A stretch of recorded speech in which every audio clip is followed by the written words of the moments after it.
नमस्कार, आप जुड़ चुके हैं जम्मू कश्मीर हाइलाइट्स के साथ। अस्थायी कर्मचारी मेरे साथ फिर एक बार जुड़े हैं और लगातार उमर अब्दुल्ला ये कह रहे हैं कि हम इनके लिए कुछ करने जा रहे हैं। एग्रीकल्चर की बात की जाए या ऑल डिपार्टमेंट्स की बात की जाए, सभी के सभी जो लोग हैं आज सड़कों पर उतरे हैं उमर सरकार के खिलाफ। आखिरकार सरकार ने बोला तो है लेकिन आश्वासन नहीं लगता है। तनवीर जी, आप थोड़ा सा यहाँ है। तनवीर जी भी मेरे साथ है और लगातार तनवीर जी बात जो है वो अस्थायी कर्मचारियों की करते रहते हैं। तनवीर जी, मुझे ये बताइए, अगर ऑल डिपार्टमेंट की बात की जाए तो सरकार कहीं ना कहीं ये मसला उलझाने में विफल हो रही है, क्या कहेंगे?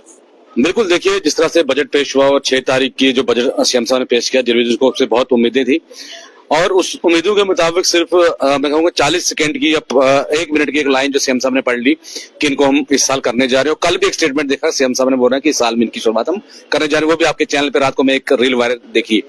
मेरा आपके चैनल के जरिए सीएम साहब से एक ही सवाल है और रिक्वेस्ट है कि अगर आपकी नीयत साफ है कि को इस साल हमने रेगुलर करना है, सिंपल सी एक कैबिनेट बुला के या ड्यूरिंग असेंबली सेशन में ही एक नोट निकाला जाए जेडीएस या एडमिनिस्ट्रेशन सेक्रेटरी से कि इस एसआरओ के तहत और ये डेट, इस डेट से इफेक्ट दे रहे हैं और पहले फेज में हम, चाहे पहला फेज अप्रैल से शुरू करते हैं, मई से, हमें जहां 25 साल वेट किया, हम 6 महीने वेट करने के लिए हमारे साथी और तैयार है। इसमें कोई कम से कम एक कट आउट डेट दे दें वो कि इस डेट से लेकर इस डेट तक कितने लोगों को हम कर रहे हैं और नेक्स्ट डेट में ऐसे लोग कर रहे हैं। और एक बीच में ये प्रपोजल सरकार की तरफ से आया था कि शायद जो रिटायर होने वाले हैं, इनको 3 महीने रह गए, 6 महीने रह गए, साल रह गया, 2 साल रह गया या 3 साल रह गया, इनको शायद ये फर्स्ट प्रायोरिटी, तो हम उसके लिए भी एग्री हैं कि जो लोग चाहे रिटायरमेंट जा रहे हैं उनको अगर कोई बेनिफिट थोड़ा बहुत मिलता है तो चलो उसको सबसे पहले इस जुम्मे में लाया जाए। लेकिन कम से कम सरकार एक पॉलिसी इसको जो है डोमेन में लाए, पब्लिक डोमेन में लाए। असेंबली, जैसे पिछली बार आपकी पत्रकार बहन ने सवाल किया था सीएम साहब से कि पॉलिसी जो रिपोर्ट है कब तक सामने है, तो उन्होंने कहा था कि असेंबली की हाउस की प्रॉपर्टी है, इसमें हाउस में लाया जाएगा। तो हम कहते हैं इसको हाउस में लाया जाए रिपोर्ट को और बता दीजिए कि इस साल से जो लोगों को हम परमानेंट कर रहे हैं। लेकिन जिस तरह से खाली बयानात और सीएम का स्टेटमेंट, हम मानते हैं कि सीएम का स्टेटमेंट असेंबली में एक रिकॉर्ड है, लेकिन ऐसे कई रिकॉर्ड आपने देखे होंगे असेंबली 25 साल से आ रहे हैं। बजट में पास हुई, कैबिनेट से भी ऑर्डर भी हुए, लेकिन ग्राउंड पे एंड ऑफ द डे कुछ नहीं निकला। इसलिए वाहिद परा साहब जो है वो कहना कि पीपल डेमोक्रेटिक के एमएलए हैं, वो एक प्राइवेट बिल लाए थे। पिछली बार भी उस बिल को उन्होंने अंदर नहीं आने दिया। अगर इस बार बिल वो आता है, वो अस्थायी कर्मचारियों के लिए एक बोलते हैं ना जन्म बूटी होगी वो। अगर वो बिल आ जाता है तो सरकार कहीं ना कहीं अगर उस पर निर्णय देती है, सरकार तो कह रही है हम करेंगे, वो बिल भी ले आए ना अंदर, अगर बिल आ जाता तो फायदा मिल जाएगा। बिल्कुल, देखिए यहाँ से सरकार की नीयत का क्लियर पता लग जाएगा। जिस टाइम वो बिल लास्ट टाइम वो बिल आया, आपने देखा होगा कि जब लास्ट टाइम वो बिल जो टेबल हुआ उस बिल में भी यही था। एक तो डिविजन का पहला मुद्दा था किसको रेगुलाइज किया और दूसरा बिल था लैंड को जो है रेगुलाइज करना उस कॉलोनी को। तो जैसे 2 बिल आए तो इसमें नेशनल कॉन्फ्रेंस ने कहा कि ऑलरेडी वही कहानी किस पे कमेटी बनी है, रिपोर्ट दे रही है। तो अब ये लग रहा है हमें कि जब बिल आए वही तरह पर सब बिल को पेश करेंगे, उस टाइम सरकार की इंटेंशन क्लियर हो जाएगी। अगर उस बिल को सपोर्ट करेंगे, क्योंकि बिल जब पास होगा वो कानून बनेगा, जब कानून समझ पास होगा तो उसको कोई चीज नहीं रोक सकती, इतना हम भी जानते हैं, हमें पढ़े लिखे। लेकिन इस जो बिल है उसको सपोर्ट करनी होगी। अगर सपोर्ट करेंगे फिर ये कंफर्म हो जाएगा कि वाकया जो है इस सरकार जो इस पे गंभीर है, वरना सिर्फ ये जुमले हैं जो ऐसे से पहले थे और जुमले जो आज भी जम्मू कश्मीर के लोगों को सुनाए जा रहे हैं। बहरहाल देखिए जो कुछ हो रहा है, देखो मैं उनमें डोगरी की गल करके राजन जी तो अगे भी कई ना कुते ये चीजें दिखा दो कि सरकार आंधी कमेटी बनांदी टुरी जंदी, आंधी कमेटी बनांदी टुरी जंदी। ये कमेटियां जेडे अस पैसे ते पाने आ और निकलदी नहीं कदी। बिल्कुल सही गल है। इस सरकार की बड़ियां उम्मीदां है इस बार उमर उंदे पर उम्मीदां ही बड़ियां रखी दियां भाई, चलो शायद क्योंकि इन्हें अपने मुंह बोलिया, अपने मैनिफेस्टो में साढ़े ले रखा आने वाली फर्स्ट कैबिनेट में अस इंदा कम करी उड़ गए। लेकिन असें भी सोचा चलो ठीक है, कोई ना कोई आया तो सही डेली बेस सुन ले। ये भी आए जो लै अपने फर्स्ट कैबिनेट च कीता है, फर्स्ट कैबिनेट च 3 लाख सैलरी कर ली, फर्स्ट कैबिनेट च गड्डियां ले लिया, फर्स्ट कैबिनेट च अपने बगले सजाए ले, फर्स्ट कैबिनेट च अपना घूमने फिरने का खर्चा कराई लिया, पर तुस नहीं आए। फिर भी सारी याद नहीं आई, उनके को वोट ले उनकी याद नहीं। टोपी खोली अगे रखी लोग अगे, मैं तुंदे पर लोगों ने आखिर लोग कहना उमर साहब आगे चलो हम तुम्हारे साथ। अगर नहीं मैं यकीन नहीं है महाराज, पहले टोपी खोली मेरी तो यकीन बोलो तो ये खैर पाओ। और लोग डेली बेस ने खैर पाई, जिताया, सीएम बनाया, उसके बाद और क्या करना। क्या आई वोट फॉर टोप, टोपी में वोट डालो तो फिर मैं मानूंगा, क्योंकि 2 चुनाव आ बैठे थे। बिल्कुल, टोके टोपी पाए और सीएम भी बनाया। सीएम बनाने के बावजूद फिर इन्हें आइए अपने दिल मुने रवैये पर दसी उड़िया आनी है भाई, कहना तुंदे लिए है कि बनाई कमेटी बनाई उड़ी। सीएम कमेटी है, अज तक चीफ सैक्रेटरी रिपोर्ट नहीं दिया, कोई गल है? ਇਹ ਤਾਂ ਇਹ ਬਹਾਨਾ ਟਾਲ ਮਟੋਲ ਕਰਨ ਵਾਲੀ ਗੱਲ। ਜਿਹੜੀ ਗੱਲ ਮਿਗੀ ਸੁਣਨੇ ਲੱਭਾ ਦੀ ਹੈ ਔਰ ਦਊ ਤਰੋਂ ਜਾਂ 4 ਮਹੀਨੇ ਬਾਅਦ ਚੀਫ ਸੈਕਟਰੀ ਸਾਹਮਣੇ ਰਿਟਾਇਰ ਹੋ ਜਾਣਾ। ਹਾਂਜੀ जीएडी ਕੋਲ ਡਾਇਰੈਕਟ ਅਗਰ ਫਾਈਲ ਜਾਂਦੀ ਤੁਹਾਡੀ जीएडी ਕੋਲ ਅਗਰ ਫਾਈਲ ਜਾਂਦੀ ਹੈ, ਦੇਖੋ ਜੰਮੂ ਕਸ਼ਮੀਰ ਕੋਲ ਇੰਨਾ ਰੈਵਨਿਊ ਨਹੀਂ ਹੈ ਕਿਉਂਕਿ ਇਹ ਬਜਟ ਜਿਹੜਾ ਪਹਿਲੀ ਬਜਟ ਆਂਦਾ ਨਾ, ਪਹਿਲੀ ਮਹਿਬੂਬਾ ਮੁਫਤੀ ਦੇ ਟਾਈਮ ਪਰ 88000 ਕਰੋੜ ਦਾ ਬਜਟ ਆ।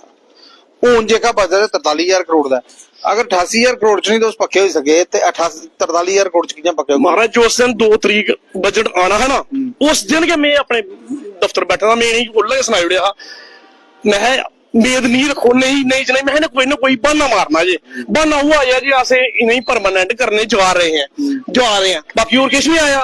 फिर उसके बाद जनाब मैं कल क्लिपिंग सुनी, क्लिपिंग दसिया भाई इस साल करने जा रहे हैं, वो भी नहीं उन्हें तो दिन बयान चेंज होंगे जा रहे हैं, लेकिन एक बयान पर स्टेबल नहीं हुआ। एक गल अगर पूछी है, देखो मैं तुम रोका मैं बार बार भी माफ करियो, देखो अगर SD लाना स्टेट टैक्स लाना है तो जेडे बड़े बड़े सेंटर के मुलाजम इतने काम कर रहे हैं, या 2-2.5 लाख सैलरी लैदा है, उनकी थोड़ी बहुत सैलरी कटौती की जाए, रेवन्यू जनरेट किया जाए तो वही पक्के कर सकते ना। बिल्कुल कर सकते नहीं। अगर थोड़ा PF ये वो देने ही सरकार सक्षम नहीं है, पैसा तो जुड़े होना तो पक्के करो, कटो दे। सर साढ़े लिए पैसा नहीं है, फिर इस गल उत्थे गड्डी लिए पैसा है, अपनी लिए 3 लाख तनख्वाह करने लिए पैसा है। मैं एक दिन पेपर च पढ़ा अनलिमिटेड 400 रुपए 350 रुपए एयरटेल अनलिमिटेड दिया हुआ, इनका 15000 रुपया खाली मोबाइल का खर्चा है एक MLA का, यानी कि 15 मोबाइल चलाते हैं। पता नहीं हूं किन्ने मोबाइल दिया है, तो देखो 1000 भी बनया, फिर भी किन्ने 15000 किन्ना वो है, 8000 रुपए लाइए 15000 बनता।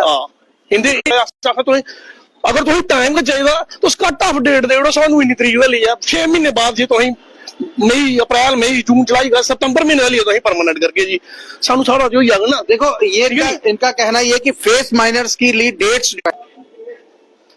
जो वक्त जो है वो इनको दे देना चाहिए, यानी कि आपने कहा है कि हम पक्का करेंगे, ये सभी वो लोग हैं जो आस लेकर आपके पास आए थे, तो सुधराओ क्या ना थोड़ा। रजिंदर कुमार। रजिंदर जी कितनी देर हुई नौकरी करते? नौकरी करते भूषण जी शुक्रिया पहले तो तुहाडा कि तुहें अपने चैनल दे उत्ते साडी खबर चलाए दिओ।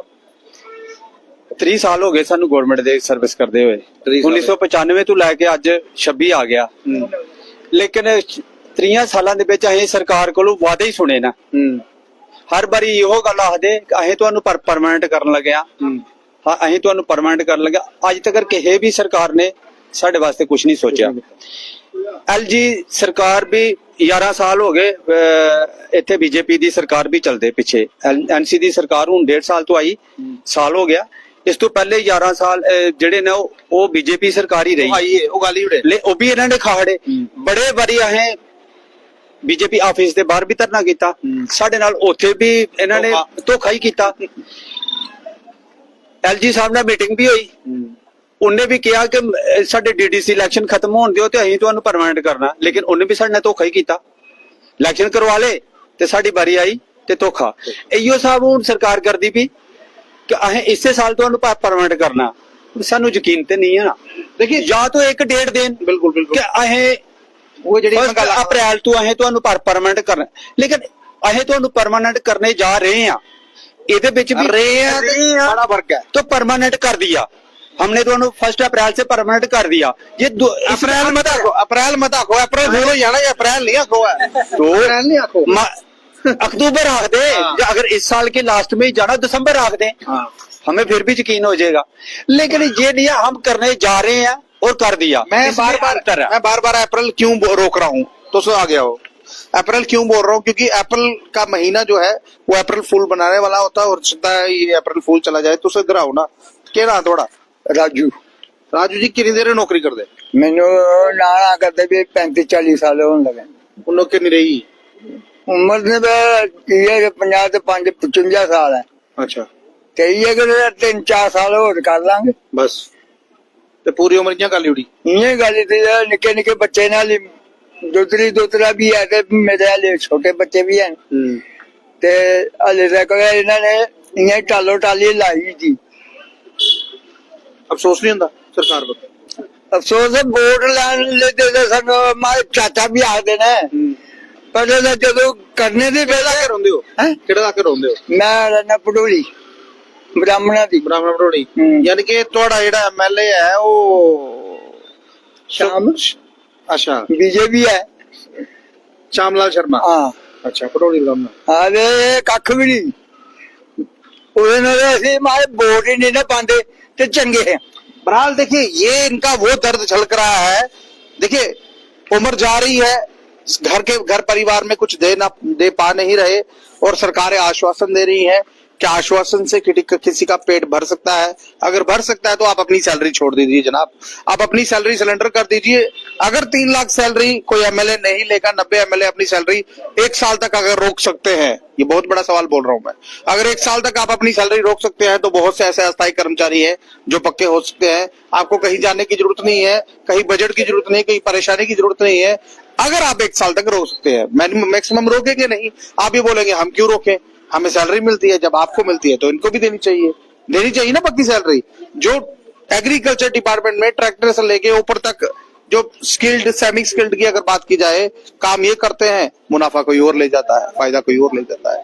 कहां तक ये सिस्टम चलेगा? बहरहाल इस खबर पर आप लोगों की क्या राय है, आप अपनी राय रखिए, इस वीडियो को ज्यादा शेयर कीजिए ताकि उमर साहब तक ये पहुंच पाए और उनको पता चल पाए। मैं पक्का तो करने जा रहा हूं लेकिन करूंगा कैसे, बजट है नहीं। ठीक है, अपनी गाड़ी रोकिए, अपनी सैलरी रोकिए, बजट भी आपके पास आ जाएगा।